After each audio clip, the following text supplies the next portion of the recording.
What is up, everybody, and welcome back to another fun-filled Spectator Mode Podcast. I'm your host, Keith D. Mitchell, and of course, we've got an assortment of other colorful people here as well. Starting from top to bottom, we got Matt Getsilius. Hey.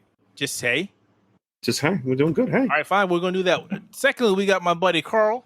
Good evening, ladies and gentlemen. Welcome to the Spectator Mode Podcast. As per usual, I'm the Australian who runs his mouth way too much, but you love me anyway because I can protect you from the drop bears.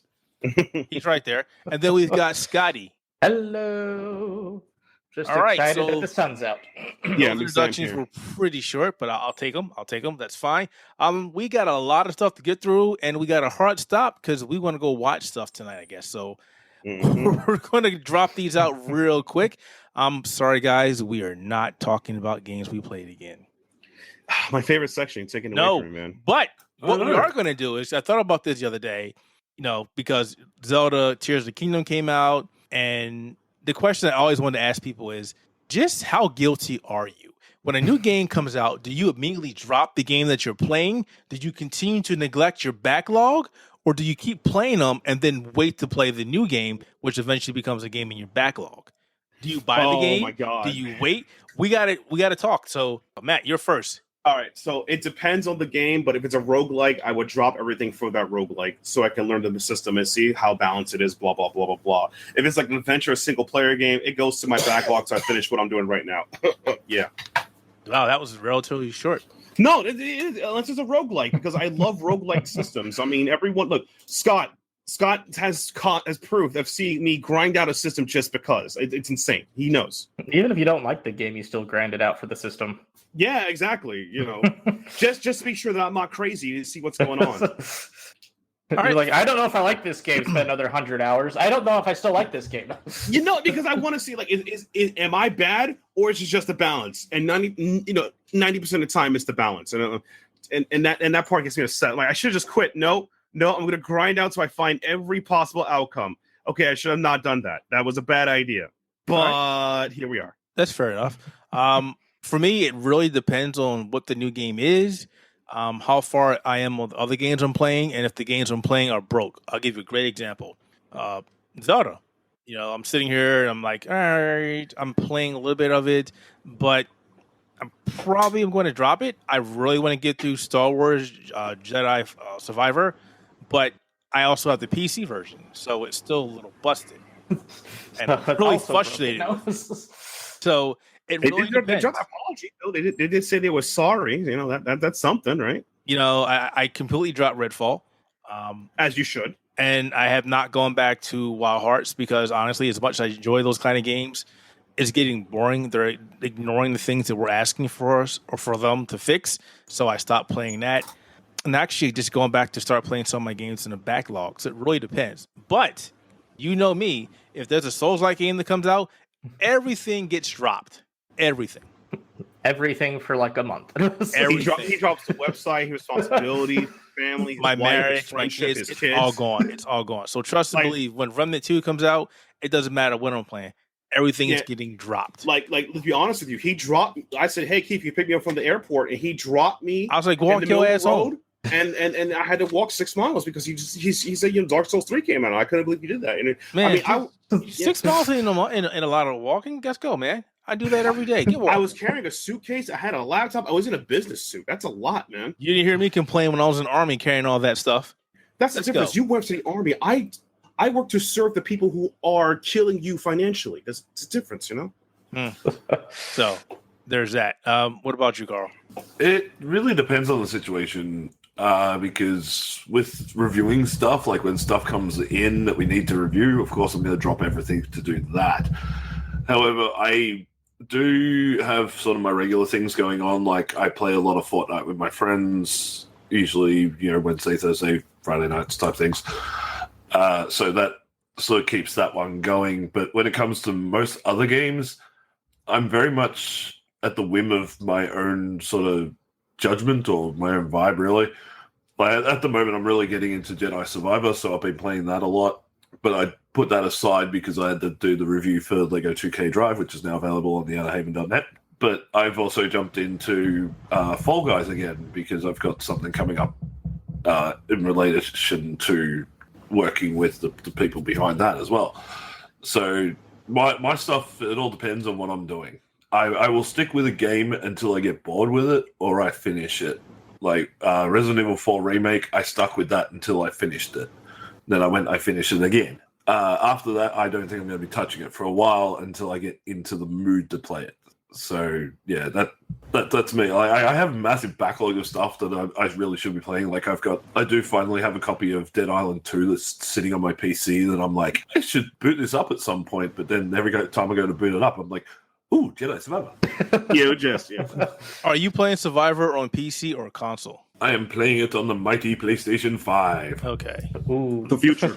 The future. The future. What about you, Scott? So I'm also in the same camp of it definitely depends on the game, and also depends on if I'm playing a game for review or not. Like if we get an early review copy like that has like a big embargo date, I will drop everything for it. But otherwise, like if I'm in the middle of a game, especially if it's a Trails game, I will usually finish that before I get to any of the new games. You beat From Zero faster than I did, and I purchased it. So I feel upset that you did that. Just out of personal friendship.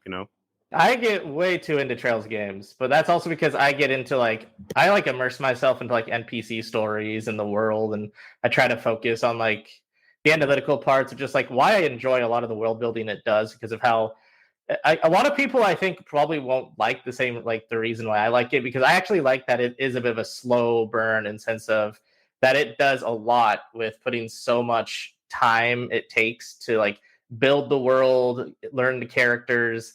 And a lot of the times, you'll notice that people will drop Trails games because of how slow they are, especially because Trails games have a tendency of having it where they have basically the first game in any kind of arc is super slow, but it's basically just you getting into the world and understanding it. I think it's mostly because it's Trails games essentially are done this way on purpose, as well as how to put this. It's an RPG that's a series, not a series of RPGs. Yeah. There we go. And so I guess that's just a random tangent on that. But basically, if I'm playing a Trails games, good luck trying to get me to think about new games. Since I'm currently playing a game I'm reviewing, I haven't actually had a chance to play any of the new games that I now have, like Jedi Survivor and Zelda. Yeah, I really got to get back to Survivor. They need to fix it because I'm hearing nothing but great things. I mean, I played maybe 3 hours of the game and then I just stopped. I was like, these issues on the PC version have to be stopped. I couldn't go any further. I mean, I that's one of the reasons why I dropped Midnight Sun so quickly is the PC version ran like garbage at launch. So actually not recently, but Asus ROG Ally is the upcoming handheld PC device. And we've been talking about this for quite some time. A couple of days ago, they actually had a hands-on presentation showing off the device, giving us more information about the device. Really didn't give us any real performance metrics, but we see a lot of people, YouTubers and influencers talking about that, which was great. Yes. We got official pricing. It's coming out on June 13th. The first version was the more powerful version, comes out 13th. It's costing basically $700. You're getting basically a device that's very similar to the Steam Deck, but more powerful, 7-inch screen, 1080p, 120 hertz. So it's pretty decent. The battery's about the same amount as the Steam Deck, which means it also dies pretty fast as well. Good luck with the 120 hertz. Yeah, they were 2 hours of heavy gaming and it dies in 2 hours. I'm like, well, better carry on that power supply or extra battery with you. Normal light stuff that said it'll maybe last you around 6 hours. That's interesting to see. Like I said, some people on YouTube have been talking about it, and they were like, yeah, this is very frustrating. I've seen a number of people write articles about it. I've seen a number of scummy outlets. When I say scummy, I mean reputable outlets that decided to change their preview to a review. Oh, yeah. It's that's totally not cool, guys. It's not the same, especially because these are basically preview builds of the actual device. Right, they didn't change anything of it. They just said, oh, my preview is not a review. And it was I will see about... The thing that really bothered me about that is they didn't change any of the wording. They didn't add anything about the battery life. They didn't add anything about the screen. They didn't add anything about performance. That's a great review. And they also said there's speculation the price is going to be blah, blah, blah. It's you didn't even update it. You just said, here's your review now. Yeah, no, 100%. And the thing is that this is very in demand. I tried looking for context. As Keith is I couldn't get a copy. And I'm the only places I knew would get one, he would have to come up to New York. and it's a demo. It would be a demo for a short time, and you couldn't film anything, so you had to do something. It's pretty crazy. Like, I didn't know this was such a big deal until like he was talking about it, and I just really like, holy sound, this is really big, you know? I mean, it's going to be interesting. I did mention when we talked to Scott, and I was also talking to Jordan, because there's a number of handheld PC devices out there. We've got the I want to say it wrong, the Ally Neos, which does the company has a couple of them. Yeah, And they're very decent, but they're also super overpriced. You're talking about $800 and up. yeah, and they're also like extremely limited stock with those two. Yeah. Yeah. You have to wait like a year or two just to get your hands on the one you order. It seems like it was like they're obviously, you know, much like limited time sales, or Scott and I knows this because we're weebs. We buy idle stuff, or like, you know, from like you pre-order anything, like, you know, from HoloLive, whatever, etc. It's like that's a pre-order for something they'll make in the future. They did not anticipate, no matter how many you have. It's like, you're supposed to have 100, they actually have 50. It's the way they do it. But it's insane. Getting back to the Ally, I do have some concerns about it. You know, first and foremost, it is running Windows 11. I've been saying it for a long time. Microsoft needs to have a gaming only OS version of Windows, because the average gamer, the average PC user is not a power user. So there are various ways to go into Windows and disable services that don't need to be running. Like a great example is server service.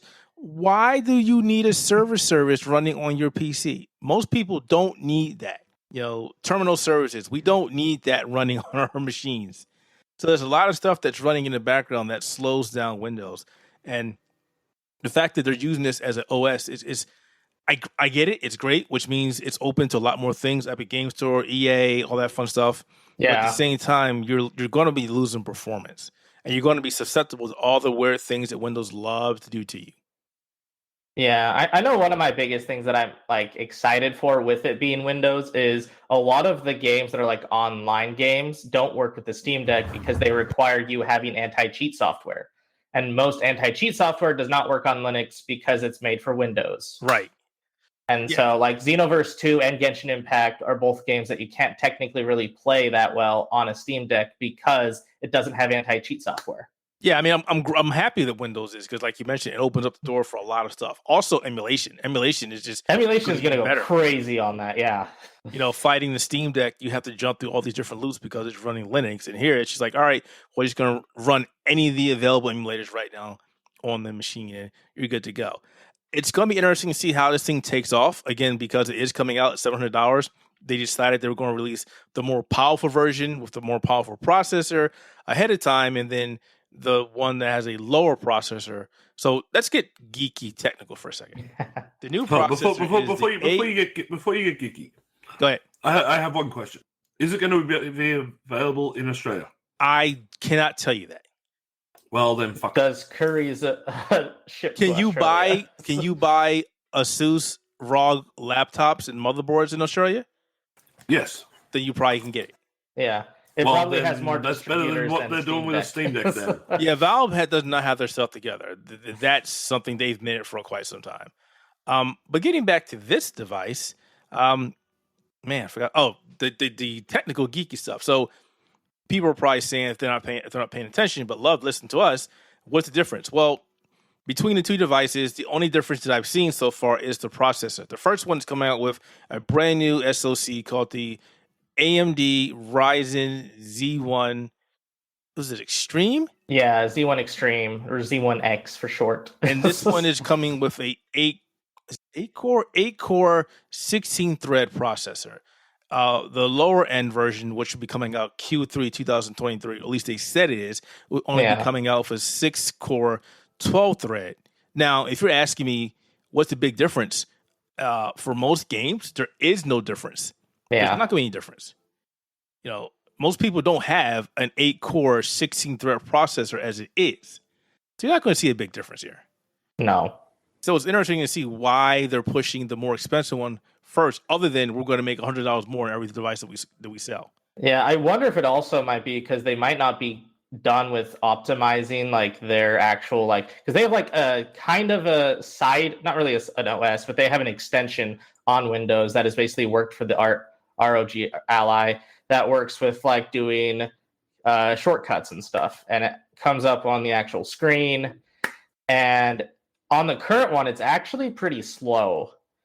And since that's the more powerful one, that means that if it's slow on the powerful one, it's going to be a lot more slow on the less powerful one.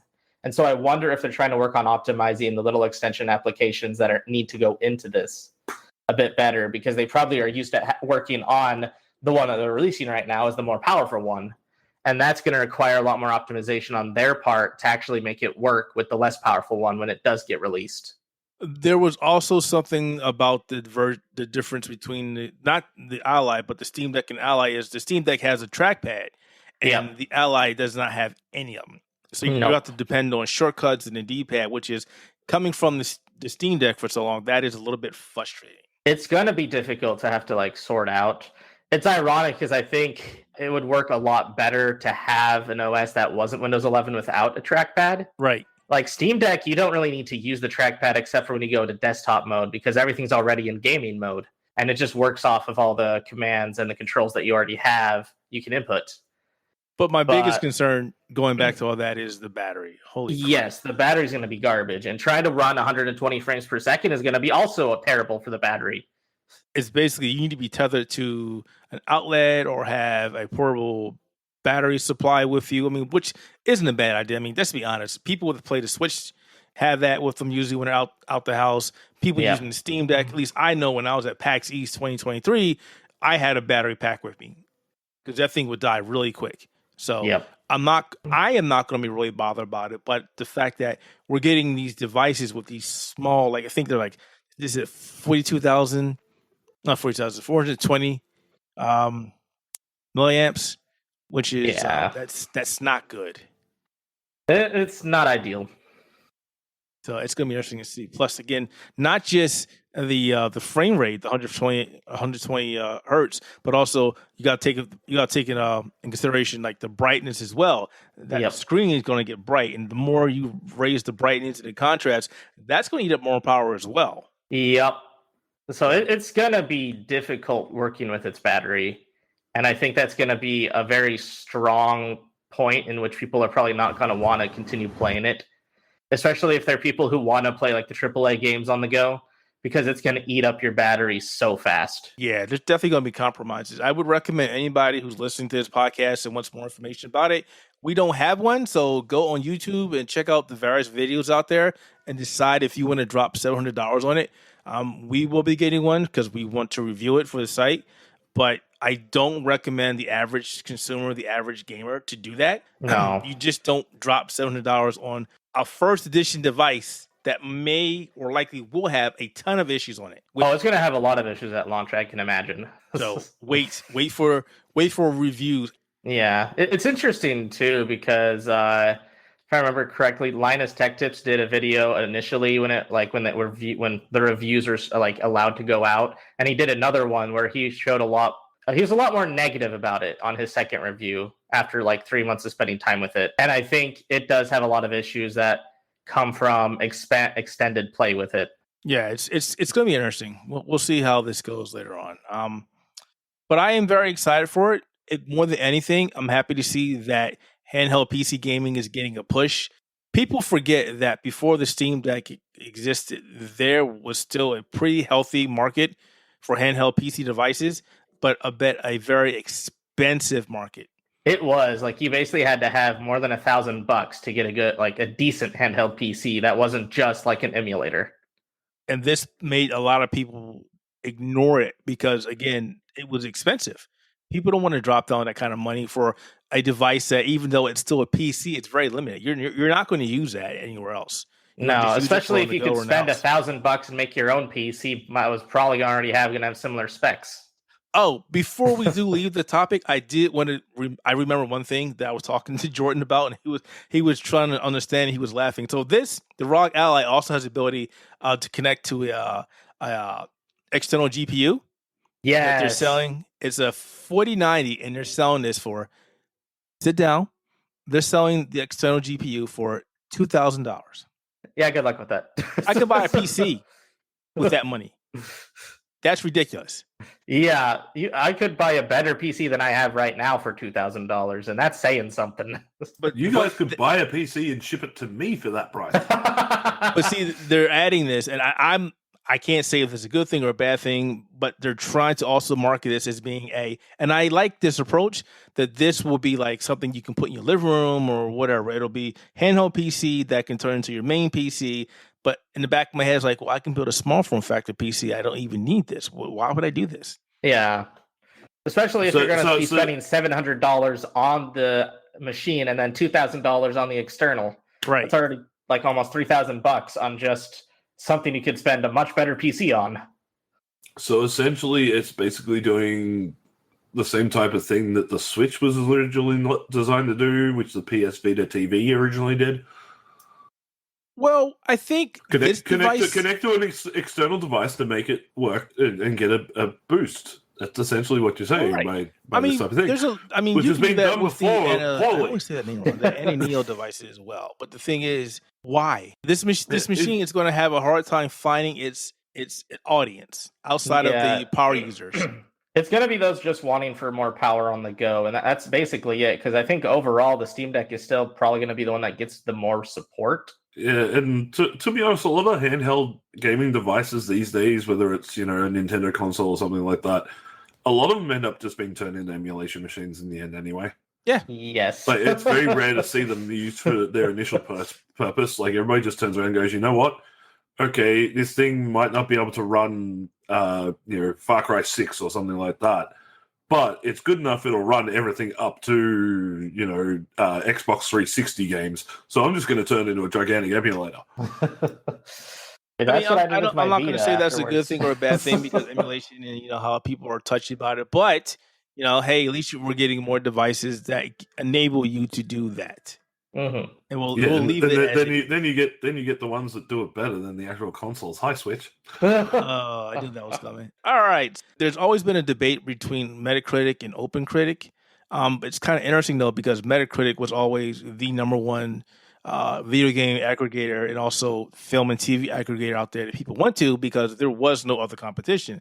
A couple years ago, a couple of people got frustrated with that and they went on to develop what's called OpenCritic, which I think is superior to Metacritic. But, to each in theirs, apple, oranges, whatever.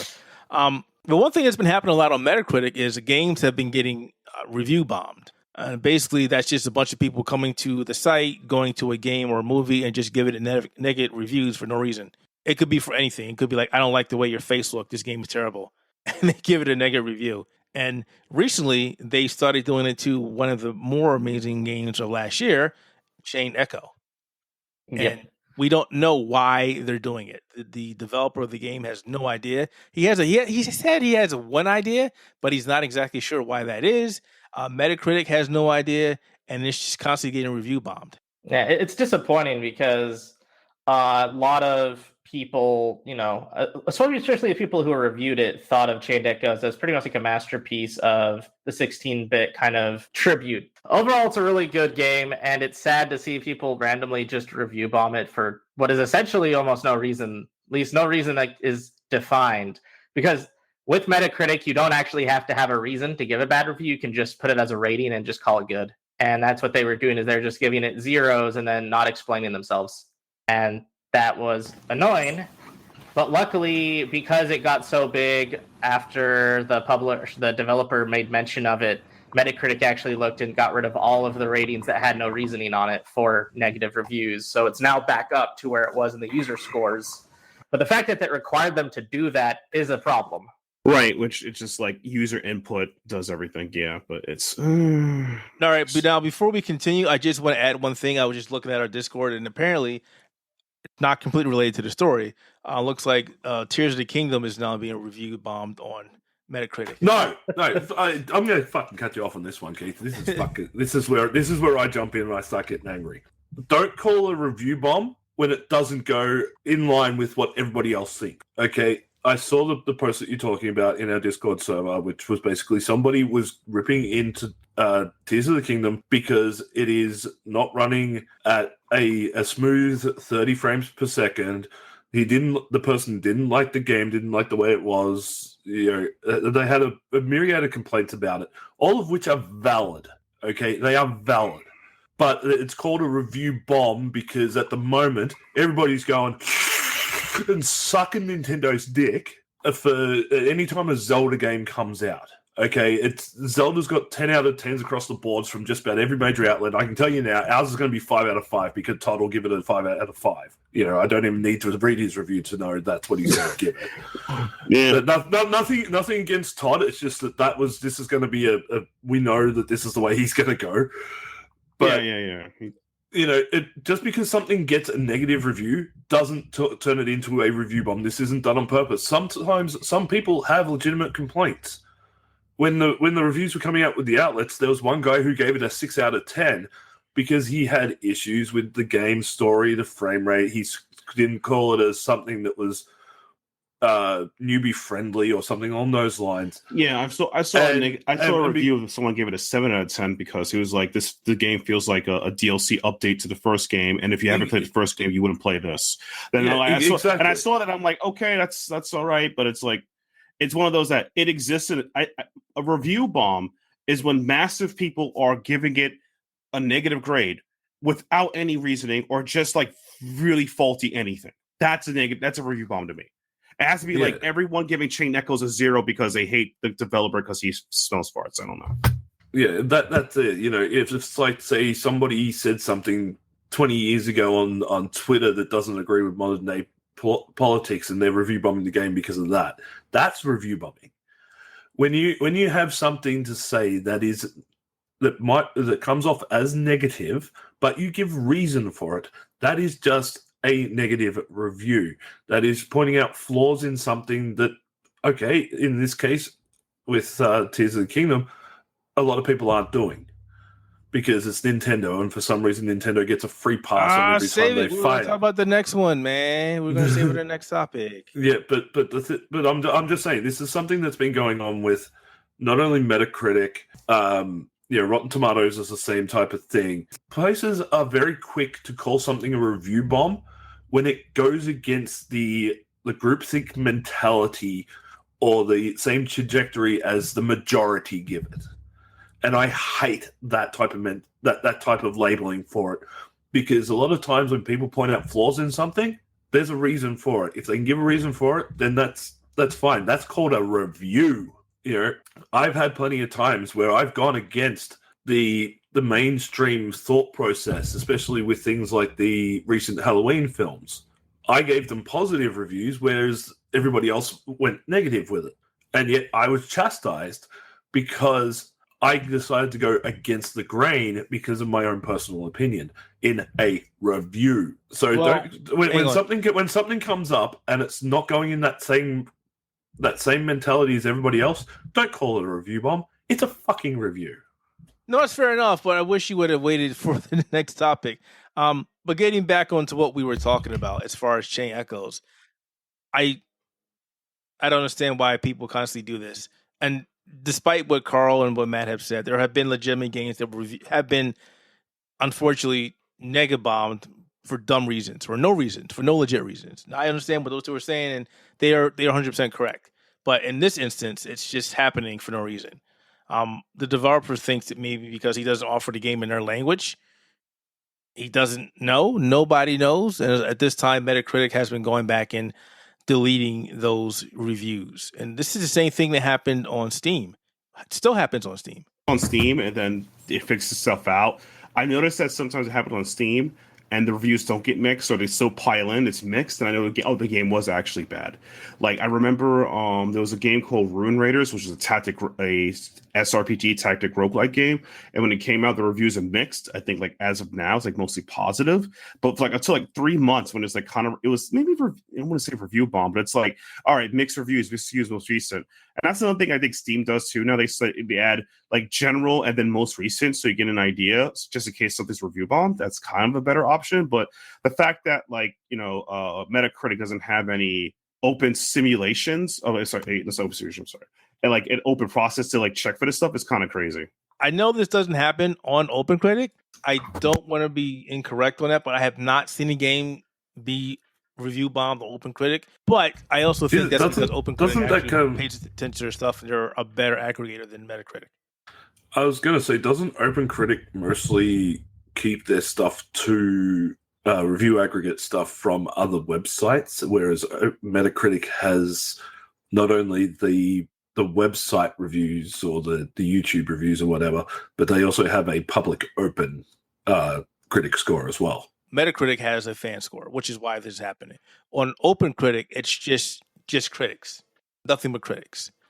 Now, I did talk to them a while ago when they first started setting up, and they weren't sure if they were going to also allow fans to do it to talk about the stuff as well, because the thought process is why not let the fans also talk about the games, what they feel about the games. But as we're seeing with Metacritic, maybe that's not always a good idea. As we're seeing on Steam, that's not a good idea.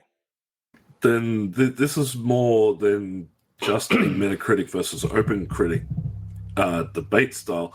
It's more so critics versus fan base. Well, in this instance, because what the thing is, and this will be something that I'll say with like a majority of critics, not all of them, but a majority, have enough common sense to have impartiality when they do their reviews. They try to take their own personal politics out of it. They try to take their own personal thoughts out of it. They are merely reviewing the game. Whereas when you open it up to the public's going to go on whatever they're feeling that day. If they have a bad day, they're going to put something angry or something.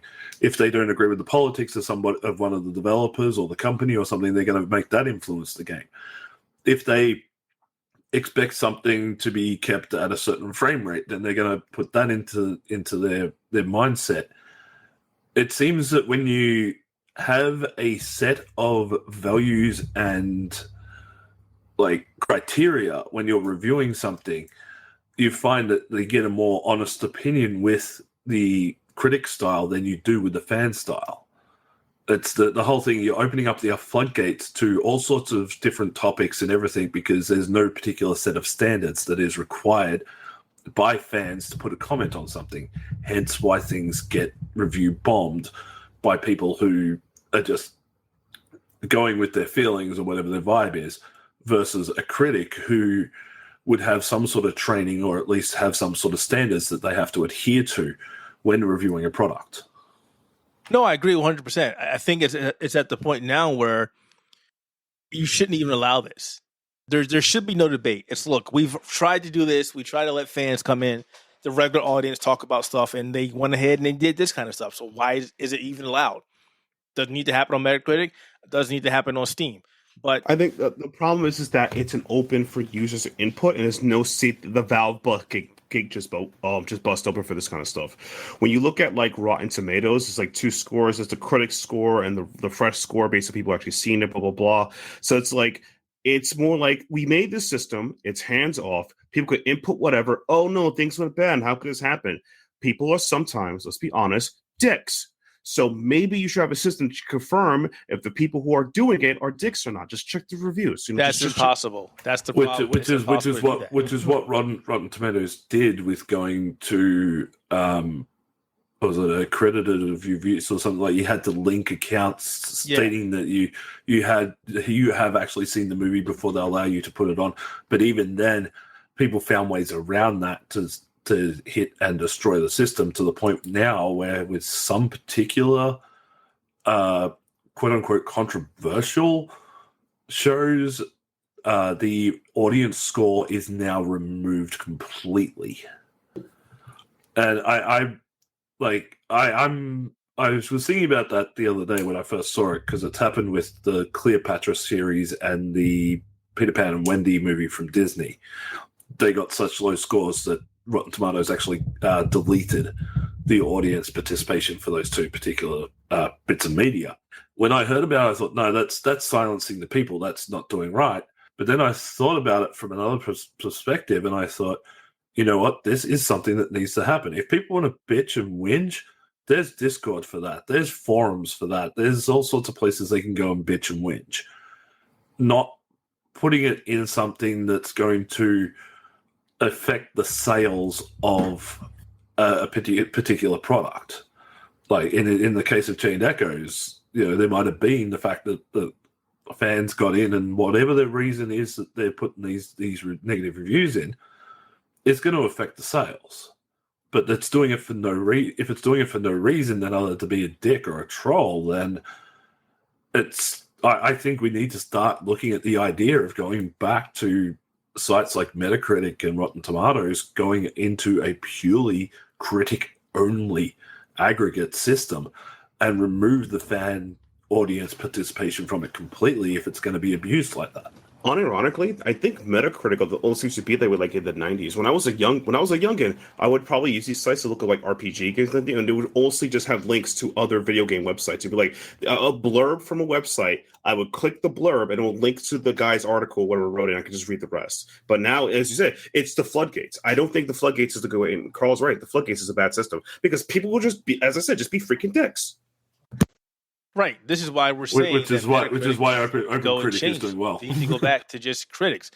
It's an aggregate. It's an aggregate of a review that's being taken from a YouTube video, a website, a magazine, not from the fans. So this might be the wrong kind of. This might be a dick move on my part. But if this is supposed to be professional, then why are the fans that aren't considered the reviewers allowed to partake?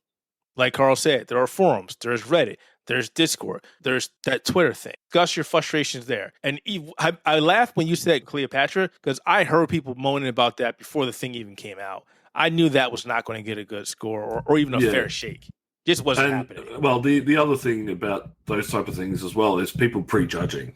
And that's another reason why I think we should close the floodgates, because like there's been a lot of things out there that have been prejudged as, oh, this is going to suck based on the first trailer. And people start leaving reviews for that as soon as they open it based on something that they saw when a game was in development. But as for Queen Cleopatra, we'll talk about that off air. Yeah, let's get on to the next topic, which my next topic was talking about Nintendo and Tears of the Kingdom, but it looks like we're going all in with this.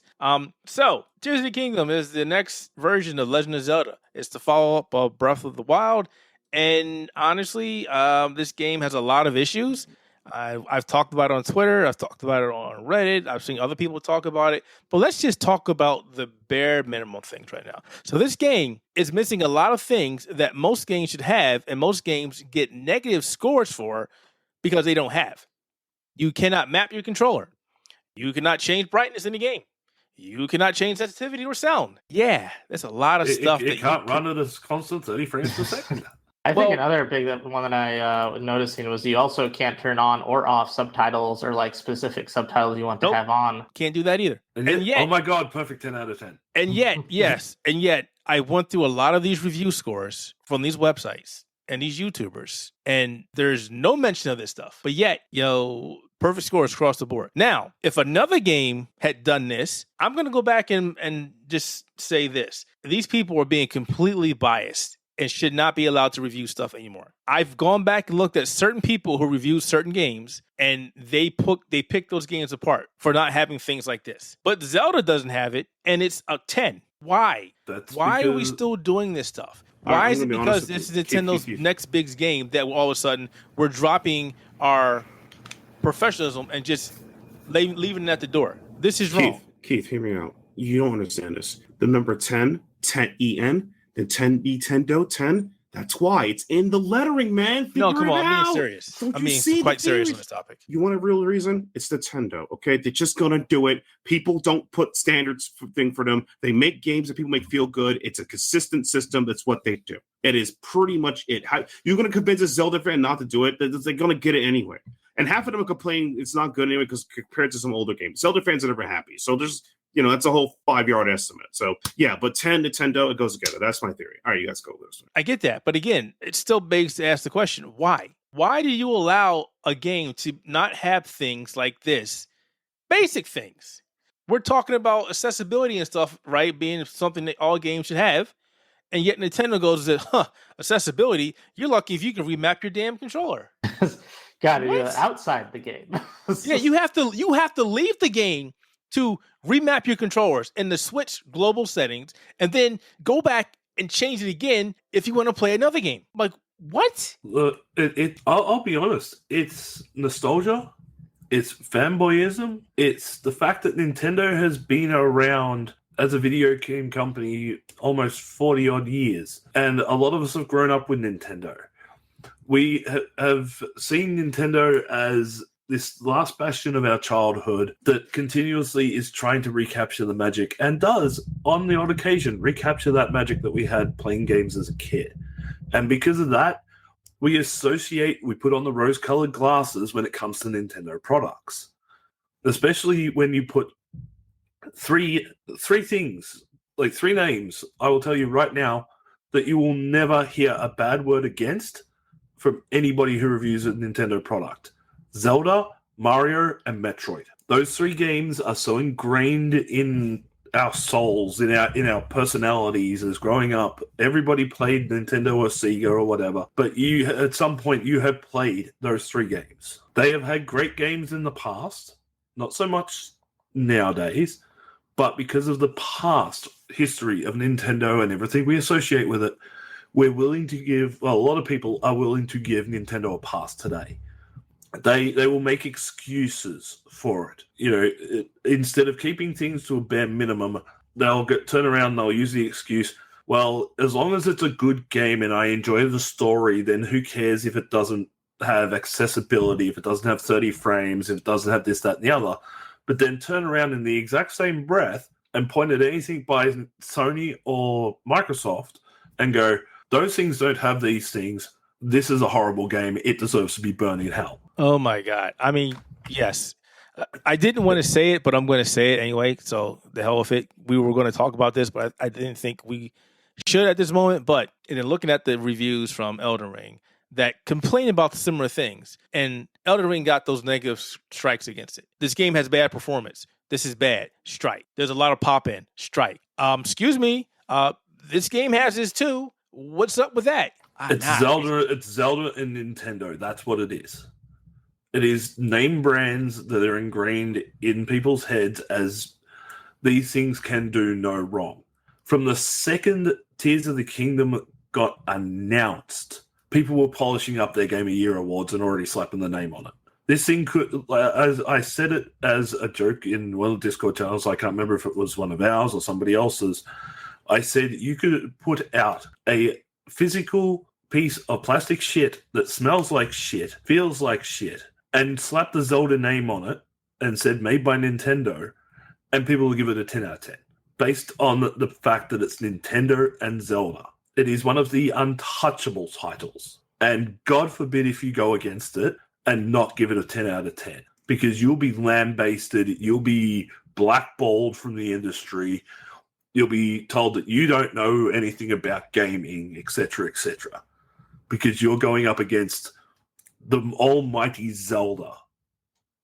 Zelda's been a piss poor game since the Nintendo 64. Wow. And I'm going to go on record on that. And the thing is, I say this as somebody who has played those games. I've been playing Zelda games my whole life. I started with the Nintendo, and hell, yes, I do have a copy of Tears of the Kingdom. And I play it. I don't like it. I think it is yet another one of those games that has gone too open worldy and really needs to be reined in. But again, that's my personal opinion. But if the thing is, because I'm saying it now, I can guarantee you we're going to get comments on the Spectator Mode podcast saying I know nothing. I welcome them. Those would be good. Once again, Carl said something controversial and the people like to rib the shit out of me. I've already had to go at Sony about this, and boy, did I get some heat. So, folks, honestly, do you think that when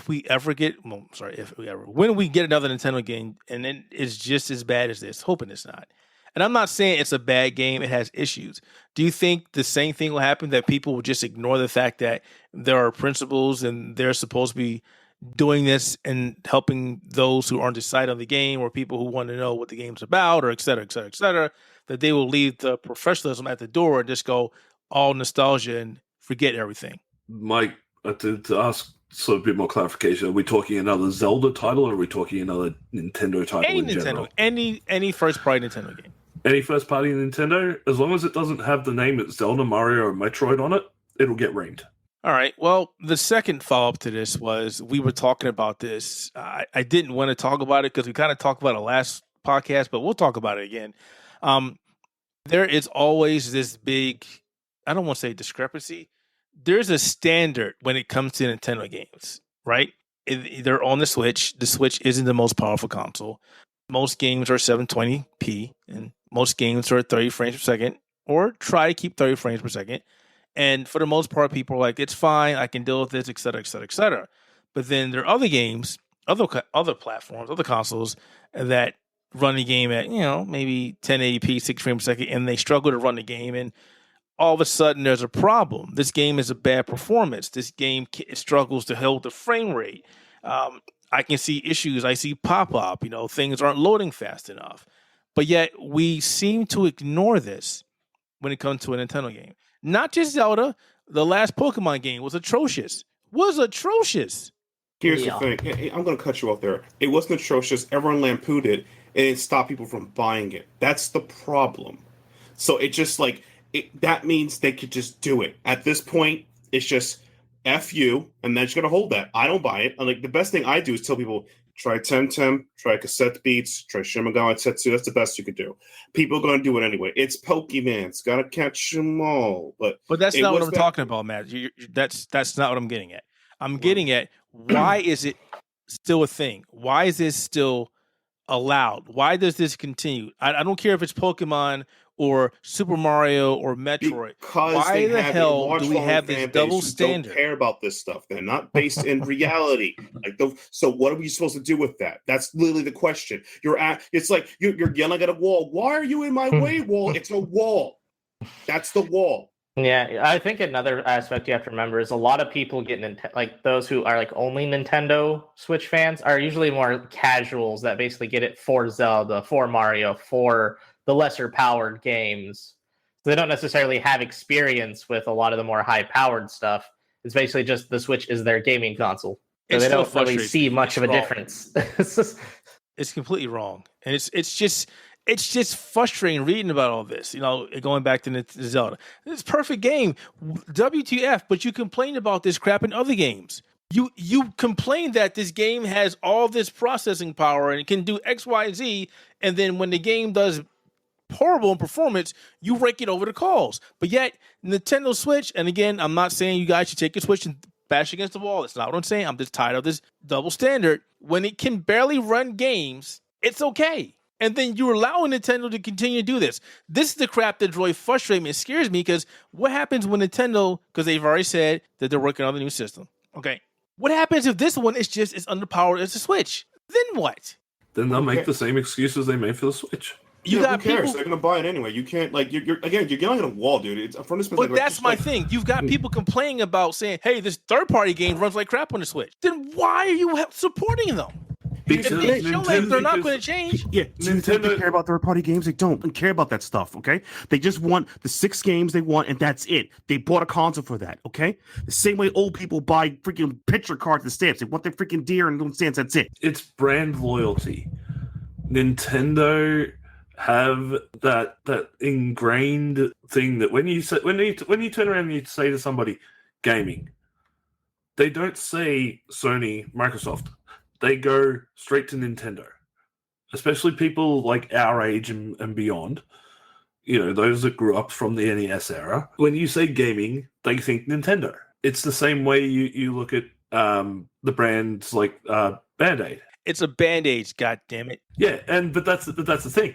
The brand is so ingrained in people's heads, and I think I've brought this up so many times that brand loyalty and brand recognition are two of the strongest marketing tools in the world. Once you get ingrained as that leader or that name that becomes mostly associated with a certain topic or product, you're always going to have people that are going to buy it regardless. And Nintendo is that brand when it comes to gaming. And as long as they put out Mario and he jumps and he goes, woohoo, then people don't care. Everything else can be crap on a stick, and they'll still buy it because it's exactly that.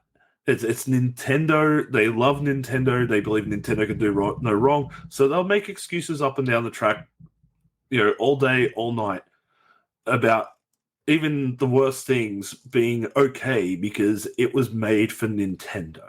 And that it's all it comes down to is pure psychology. It's the same reason why people who associate wrestling and WWE will still put up with a crappy WWE product many years later. Yeah, and like the only way to change that is just like I think it's really bad or whatever happens. Like, and does Nintendo do a really bad job at games? Not really. It's just like their games are just for their games. And their audience that's still there, they always get a new one. I said this in the last podcast. They have 100,000 people buy a game. If it drops to 90,000, they'll make something new, get 10 extra thousand.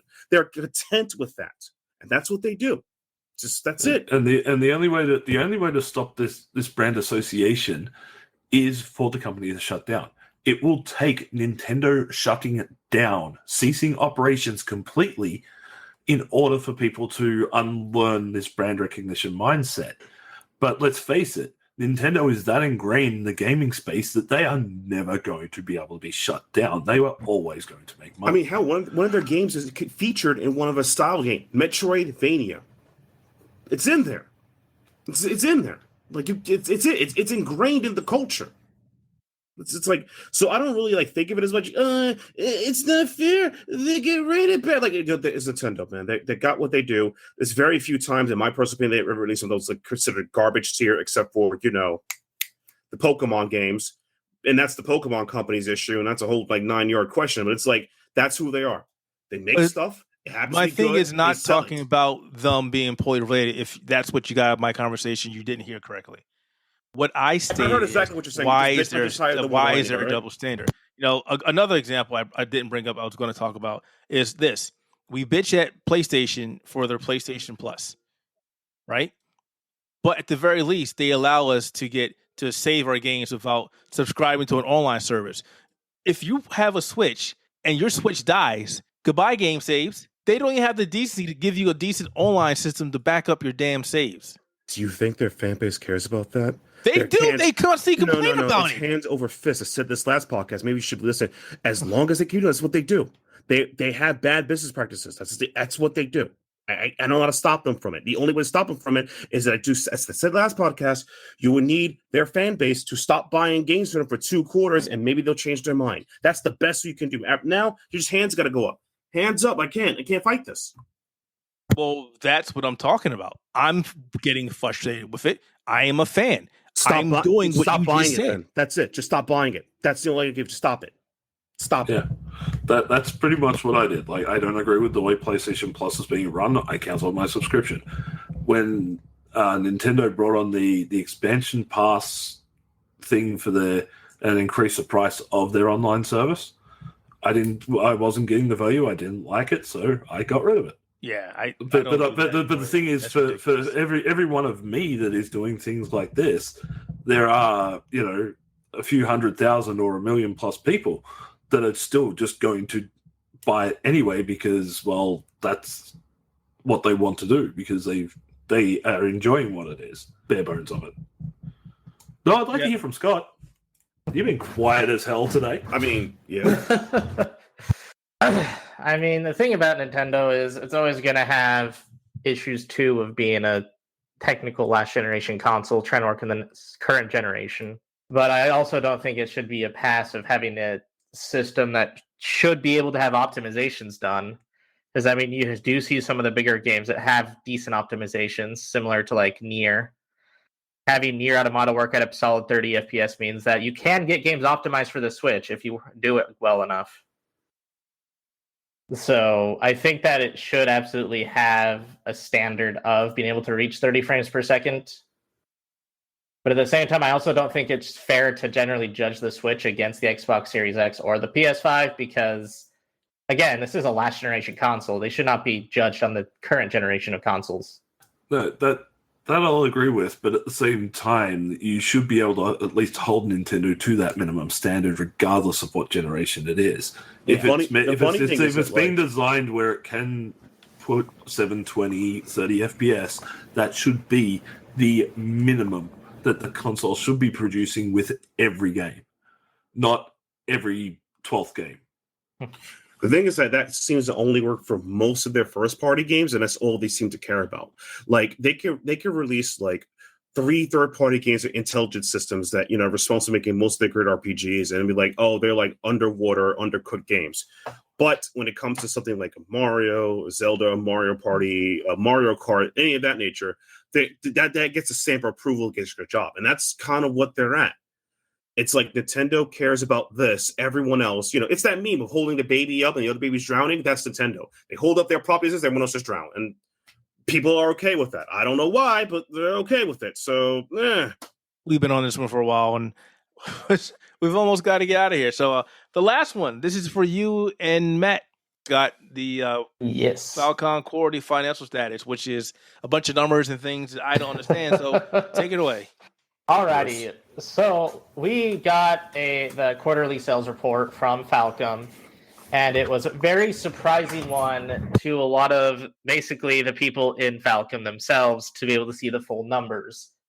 I won't go over like the entirety of all the numbers, but let's just say that they underperformed in the Japanese markets. They're expecting to do better with the newer Trails, Chrono, Kiseki, Crimson Sin game, but it didn't sell as well as they were hoping it would. But then when they look at the localization sales, like the title licenses that they give to, say, like NIS America, NIS Europe for like the Trails games, they noticed that it exceeded their expectations, and not just by a little bit, but by like their entire estimates of their total earnings. Yeah, we sold destroyed by just localization licenses. Yeah, Yeast, Trails game, it's crazy. And I'll dump on the first half, Scott. So basically, the reason why they're not doing well in Japan is Japan market, the Japanese market, or at least the East Asian market in general, is just flooded with mobile games, which is king, and flooded with so many RPGs, even turn-based. I mean, the gacha games are turn-based now. Look at Star Rail. We all love Star Rail, right, Scott? I mean, I do, but I don't think that's everybody. yeah, you love it more than you love me. I said, he said, kiss me goodnight. You just walk in the bedroom and I was crying alone. I saw what you did. But in all seriousness, like it's a flooded market. They're competing with Hoyo Games. They competed with Grand Blue, which is up there. Fate Grand Order. Then you have the other RPG markets, both from like indie and AA, AAA, etc. That market is just a very tight market to compete in. But on the West, we don't got a lot of stuff out here, man. Look at us buying video games. Never millionaires, right, Scott?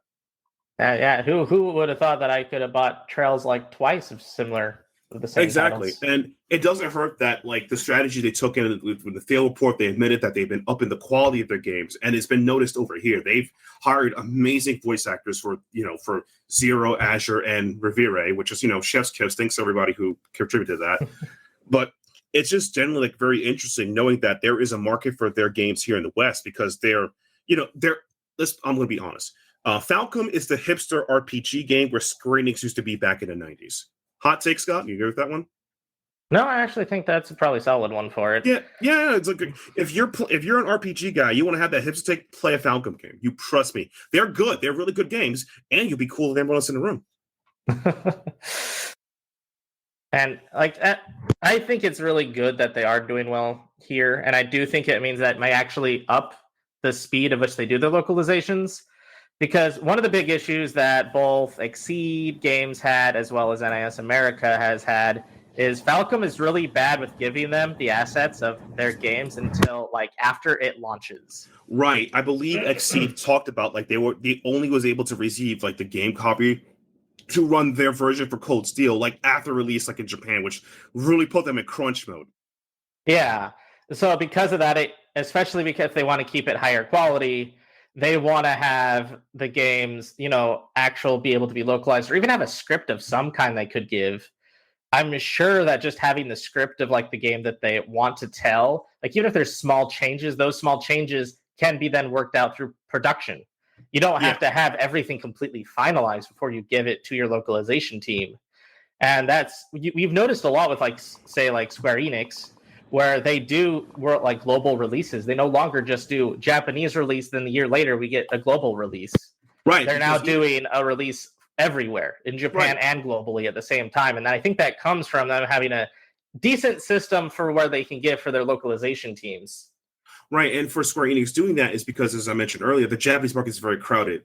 You cannot just be a pure Japanese-centric company. I mean, even with some of my favorite fighting game companies, from Capcom to SNK does not do that great in Japan, but they do well in China, parts of Korea, South America, and America. If they were just pure Japanese focused, they would have been shot in the foot again. That's not happening anymore. That doesn't work. So the pure, Nippon, we're going to be great out here doesn't work anymore. It's just not a great strategy. And it's also interesting. That's like one of the reasons why, like, nothing XC did everywhere. The Falcom went to NIS because NIS is based in Japan and America, so they have interdependency to pull all their games like to all the the global platforms. Yep. So that's one. Yeah, that's another aspect that I really like. That was one of the things that Falcom does is that they're getting better at it. And I hope that they continuously get better at it, so we no longer have to wait like 2 or 3 years before we actually get their games. It'll be great to process, and they also like let them experiment with their other kind of IPs, like Nayuta, and some and their other series as well. So we get some kind of interesting, because they have a lot of interesting RPGs in their wheelhouse, and hopefully one day we can all pray that Adel doesn't have memory loss. We just have a new main character. I'm sick of every game. Do you remember who you are? Like he's sick. Like Jesus, man, how many times? Now that RPGs don't utilize the amnesiac as much, apparently East just decided we're just going to go all in and just make it as if that was like all of their starts to every East game ever must have to be Adel has something happen to him that makes him lose all of his memories for everything. My favorite part about that is that he's in some, not jokingly, in some games he has amnesia within his amnesia. Like, what is this? What is going on? This man suffers from concussions. Within a concussion. Poor Adel. Yeah. It's like he has a concussion and he's coming out, put me in, coach, and then he gets hit and then he walks around back on the field, gets hit again. I don't know why I don't want to be here, but at the same time I also just want to say put me in. Pretty much. But honestly, Falcom doing big things. I'm very excited to see their future projects. Definitely can help with the timetables. And I think that they're catering to the West and people buying them. It has actually made their products better. Like, I've only played Trails of the Sky. I haven't played Cold Steel. I skipped that. And then, Scott's great review and him telling me that it's the best game like Tactics Ogre, which thank God someone else said Tactics Ogre was a good game. I played, Zero, and then I played, Azure. And I'm like, these are really phenomenal fucking games. Like, I can't not talk about them. They're just good. They are fantastic. And they have great characters. And those two games in particular have a side character named Bracer Scott, so I just have a bias in that regard. But yeah. I met him. He's not a jerk. He's actually kind of a decent guy, He's like one of the only bracers that actually gives Lloyd the time of day, and that's a good thing. Yeah. He, like I said, he doesn't say, hey, want to get some dinner? You just hang up at night and you'll see you playing, freaking Star Rail. Why would you do that, man? You're never gonna let that go. You left me for a fucking gotcha roll, man. That's a pretty horrible thing to do. 5 stars are hard to come by. Falcom's doing really well in the West, and they're hopefully going to shift their strategies to keep their global sales coming. Probably be the future for them. That would be the future, because it seems like when you expand to the West, you're gonna get a new fan base and new people, and then our expectations are probably lower than Japanese because we're not complaining about things that we don't know about, like, oh man, they've used the same pixel 6 games over. Like, I don't even know what that pixel you're talking about, buddy. I don't even know what it is. Okay, now quick question just to close this topic off. What the hell's Falcom? Oh, it's this company that makes video games in Japan. They're really niche. They make honestly, they make the Yi series, YS series, and the Trails into series. They've been around since like the 90s, but apparently they're still alive. They didn't go out of business. Go figure, right? Okay, fair enough. Like, I saw the topic and I was hoping there would have been at least some sort of introduction as to what the company was. But no, you guys went like straight into it. And I'm like, hold on, can you start with what the hell's a Falcom? So yeah, they're no relation to Captain Falcon. That Falcom is not Captain Falcon.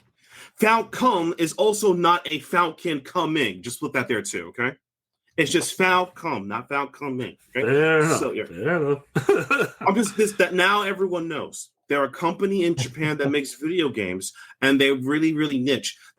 Back in the day, they only had text-based games, and then that was the way it was. Most people found their games through small sales from PS1 or using the Pirate Bay and having a strong, dedicated fan base that would translate them where you could play them on your computer. The most popular games they have were the Yeast series, and then other games came through their library through them. But Yeast, I think, was mainstream. But now I feel like Trails is kind of becoming the flagship. Yeah, series. it's ironic too because Yeast I think was mainstream, especially when I was like in the early days, because it was one of the more, I guess, fast-paced action RPGs. When they're doing action RPGs in a time where that no one wanted our action RPGs, because it was like PS1 action RPGs, which a lot of those were very not good. Some were clunky, some were designed well, and then we got the Tales of game, and then I feel like no one really ever caught up to Tales. That's just my take. Yeah, and so because of that, East got good, and once people started seeing more action RPGs come through, they didn't necessarily shift their focus, but I think that their Trails before it wasn't just called Trails, they just called it The Legend of Heroes 1, 2, and 3 started getting popular. And then they got Trails, and that's what really set them apart. And then Cold Steel was what made the West like them so much. Yeah.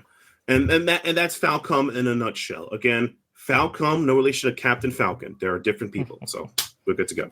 I don't know. Have you seen either of them in the same room together? Be pretty funny, actually. I'll explain F-Zero games. Don't bring up F-Zero games. That makes Keith cry. I've told you guys. I mentioned in the last podcast. I am done. I don't care anymore.